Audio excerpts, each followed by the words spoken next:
कविताक शीर्षक अछि अपन अधिकार लेल। कहियो काल सूर्योदयसँ बेसी सूर्यास्त नीक लगैत अछि हमरा।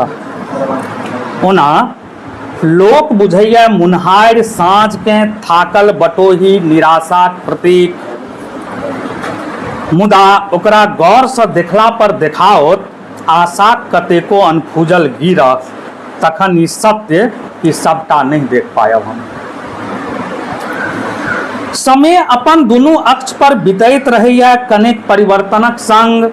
हम शून्य के पाबि जेबासँ पूर्व मनुखक अवस्थाक अनुकूल भूतकाल में भेल नफा नुकसान आ वर्तमानक सफलता असफलताक हिसाब में ओझरायले रहैत छी सदिखन।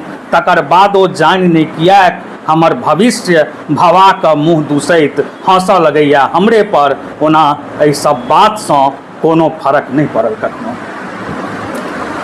कारण जहिना कालक विषम बाट पर संतुलन सधैत अनवरत नचैत रहैया प्रकृति, तहिना हमहूँ चिन्हारे मुद्दैयक बीच में लथखुर्दन होइत जीवैत रहलहुँ अछि आइ धरि, फेर सब किछु नीक भऽ जेबाक भरोस पर। जखन कि हमर नियति जानि बुझि कऽ बनाओल गामक ओहि बतहा सन नहि भऽ सकलै जे कोनो उमंग उजास में शामिल भेने बिनु देखैत रहैया व्यवस्थाक मंच पर भऽ रहल सबटा घिनौन नाटक। कोनो दिन हेज बान्हि कऽ किछु ढोंगी नायक धांगि देने रहे ओकर जीवनक सबटा जजाइत, जेना आद्यावधि भेटैत रहलैया भूखसँ लहालोट भेल गरीब मजदूर के घसल अठन्नी लुटाइत रहलैया ओकर आंग समांगक अस्मिता।